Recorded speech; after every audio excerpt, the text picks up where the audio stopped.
E aí, beleza? Sou o Daniel da Vegan Lover e nesse canal eu te ajudo a fazer o melhor queijo vegetal que você já comeu, com gosto de queijo. E você já sabe, se está me acompanhando há algum tempo, que esse queijo vegetal, ele sendo fermentado, tem uma chance muito grande de ser o melhor queijo vegetal que você já comeu. E nesse quesito da fermentação, tem vários detalhezinhos que a gente precisa prestar atenção. E aqui eu queria chamar a atenção para pelo menos um detalhezinho desse, tá? Que é, na verdade, isso daí veio de um problema que eu recebi. Teve uma pessoa que falou que o queijo vegetal que ela fez azedou demais. E ela não estava acertando fazer o queijo vegetal porque ele ficava azedo. Bom, até aí falta informação, né? Não tem como. Às vezes eu recebo uns pedidos de ajuda assim que não tem como resolver porque falta muita informação, né? Mas, de qualquer forma, essa, essa senhora, ela acabou me dizendo que no processo dela, ela estava fazendo com Rejuvelac, né? E ela pendurava no voal e ele ficava pingando, né? E aí isso daí azedava demais. Aí que parei para pensar. Porque, na verdade, essa é uma técnica que foi um pouco disseminada, né? Eu não sei como está hoje, faz tempo que eu não vejo alguém falando desse tipo de fermentação para fazer, mas eu já vi isso há um tempo, pessoas indicando fazer esse tipo de fermentação para queijo vegetal. Agora, vai dar certo? Pode dar certo. Tem problema fazer isso? Por exemplo, dessa senhora. Né? Por quê? Agora que é a parte interessante, né? Por que surge esse problema? Porque, na verdade, você está com a atenção muito mais na dessora do que na fermentação.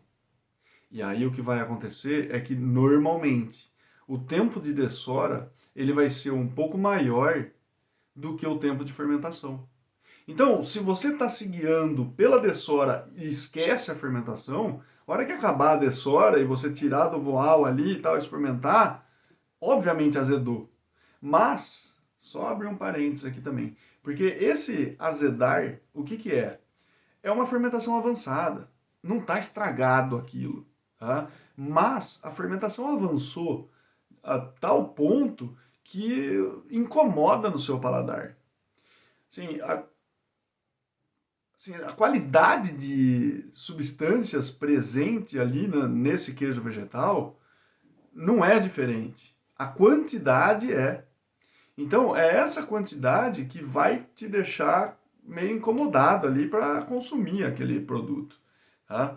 Então, veja você que isso é o tempo que está fazendo acontecer. Não é que estragou, mas, sabendo-se disso, a gente pode trazer diferentes nomenclaturas para isso, né? Como a senhora falou, isso daqui está azedo, tá? Mas e antes desse azedo, o azedo sendo a acidez que incomoda o paladar, tá um ácido gostoso, né? Você sente, percebe uma acidez, essa acidez não incomoda, muito pelo contrário, ela faz com que você tenha vontade de dar uma outra mordida naquilo. Então essa que é a parte interessante. Mas o problema é esse, é você esquecer da fermentação e se guiar pela dessora. Tá? Por que que essa dessora acontece? Porque provavelmente você colocou mais água do que devia. Ou, se o seu equipamento não permite menos água, aí é esse processo mesmo que vai ter que acontecer, né? Vai ter que dessorar. Mas, aí que está o lance. Eu até, de repente, proporia uma inversão nessa situação, tá? Primeiro porque essa história de você deixar o negócio amarrado, pingando, para mim foge um pouco das boas práticas de fabricação.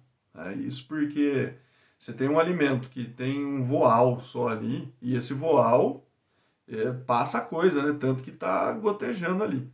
Mas tem animal, inseto que pode pousar ali e dar uma lambida no seu queijo vegetal, né? E aí? E a língua desse inseto aí, como é que tá? Será que não está trazendo uma turma de bactéria nova para o seu queijo vegetal? Esse é que é o maior problema, né? Então, Qual que é a situação? Se o seu equipamento ele não permite reduzir a quantidade de água, né? Você inverte isso. Primeiro você fermenta e depois você dessora. E tranquilamente. E, inclusive, quando a fermentação acontece, antes da dessora, ela vai até facilitar o processo de dessora depois.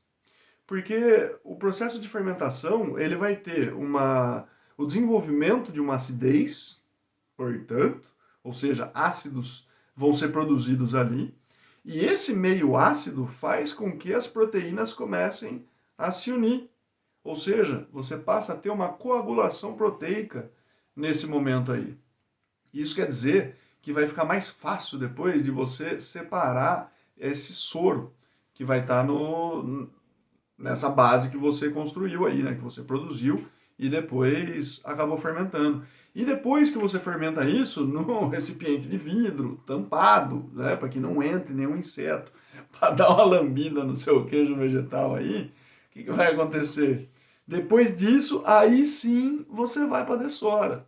Mas aí que é o ponto, né? Porque até agora, só inverter a coisa não vai adiantar nada, porque o inseto pode dar uma lambida no voal ainda. Mas a dessora é interessante que ela aconteça dentro da geladeira, porque aí você tem uma situação mais protegida, né? Primeiro porque porta está fechada, ninguém vai entrar ali.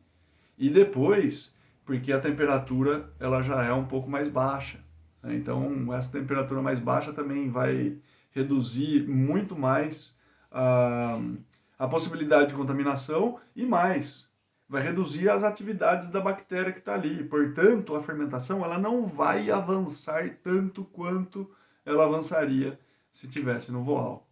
Já fermentou no voal? Conte para mim.